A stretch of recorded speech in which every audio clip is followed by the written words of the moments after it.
আসসালামু আলাইকুম everyone, this is Sumada. Welcome back to my channel. এখানকার পাংখা উইংসটা আপনারা 5টা ফ্লেভারে পাবেন।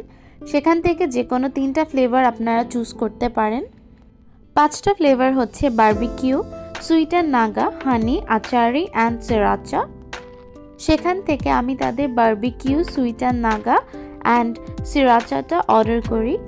তাদের ফ্রেঞ্চ ফ্রাইটা স্পাইসি ছিল, তবে একটু সফট ছিল। I rate the French fry 7 out of 10. তাদের beef burger and chicken burger আমরা অর্ডার করি। বার্গারগুলোতে সসের পরিমাণ আমার কাছে একটু কম লেগেছে। I rate the beef burger 8 out of 10 and the chicken one 7.5 out of 10. এটা হচ্ছে তাদের বিফ বার্গারের প্যাটি আর এটা হচ্ছে চিকেন বার্গারের প্যাটি। রেডটা হচ্ছে সিরাচা উইংস আর মাঝখানটা হচ্ছে